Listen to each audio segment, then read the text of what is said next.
Hi, I'm Nathan Ritter from cardiogauge.com. I'm a cardiologist in New York. My full-time job is preventing and treating heart problems, so obviously I'm interested in anything that looks like it's good or bad for heart health. About a year ago, a patient asked me about vitamin K2, and because I knew nothing about it, I researched it. That led me to studying natto, which is a traditional Japanese food. It's gooey and slimy. Let's take a look at it here. It's got two main ingredients, soybeans and Bacillus subtilis, a bacterium that lives in the dirt. The stretchy, stringy stuff is a probiotic goo produced by the bacteria. In this video, I'm going to discuss a study about natto and its health effects. At the end of the video, I'm going to eat natto live for the first time on camera in front of one of my kids, Charlie, who is quite curious if I'm going to think it's nasty or delicious. I'm optimistic because generally I like weird foods. Natto is a traditional Japanese food that people over the years noticed that it seemed to be associated with health benefits. So it was included in a big Japanese nutritional study called the Takayama Study.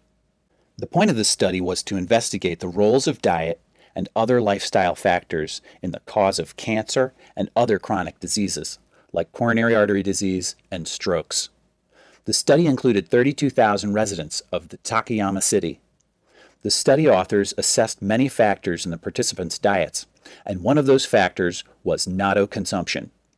So these approximately 32,000 people were asked how much natto they ate. They were followed for 16 years.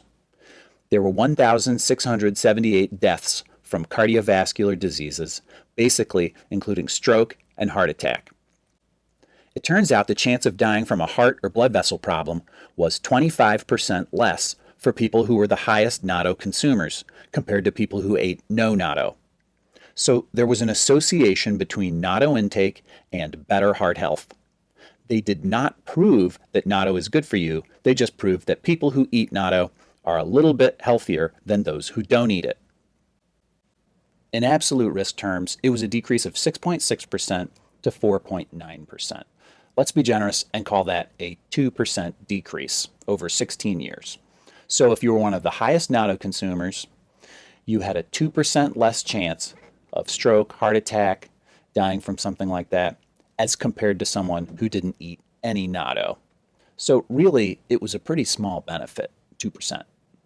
Something I want to point out is that the people who were in the highest natto consuming group actually didn't eat that much natto. They averaged 7 grams per day, which is a tiny little bit. It's less than a tablespoon. So these people were not wolfing down huge scoops of natto at every meal. They're having a little bit once a week. And that's as compared to people who had none. So it makes you wonder some about how much benefit you'd have if you ate a lot of natto. So I want to boil it down for you without all the blah, blah, blah. Natto is a slimy food that looks like this. People who ate this much natto had a 2% less chance of dying of a stroke or heart attack as compared to people who ate no natto. And lastly, it's unknown for sure whether or not natto is actually good for you because the study proved an association, but not cause and effect. So now I'm going to try natto for the first time. I hope I like it because I paid $12 for this jar here, so kind of pricey. Charlie's here. He's pretty curious if I'm going to barf or not.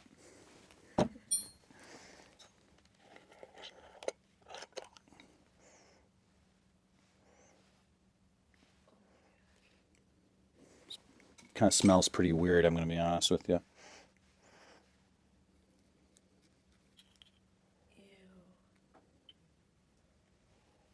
Well, down the hatch, right? I actually have never smelled anything like that. It smells like a campfire mixed with shoe fungus. Kind of a smoky type situation.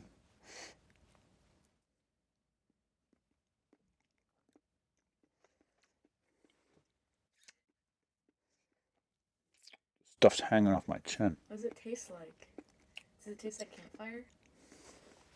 It's definitely like smoky comes to mind. They're like strands of bacteria sludge all over the place here.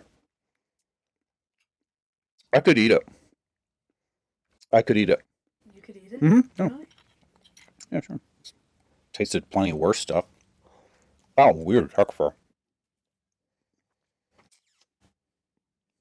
Jeez. You try it? Here, Okay. take a spoon, buddy. Oh my god. So,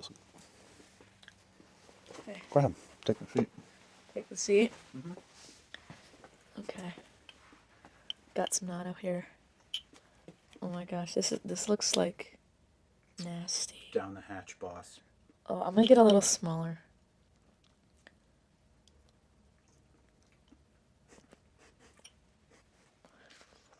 Ew. Chew and swallow, baby. Oh. What do you think? Oh my gosh, that's so gross. Oh, that's so nasty. Oh, oh. Anyway, wow. Still there are like strands of natto sludge like on my face right now. Okay. I think I've got literally, there's strands everywhere.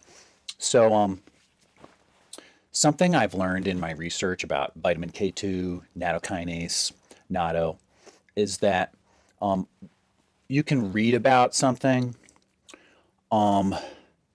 look at all of these different things that are in natto. You can go to a website the government's got. It lists most of the things that are in natto. I'm sure there are a lot of other things that are in there that aren't listed.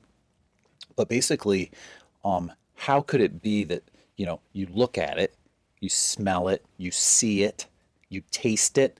There's got to be a gazillion different things in natto, not just vitamin K2 and nattokinase. So it's hard to believe that taking a supplement could replace the health benefits of a food.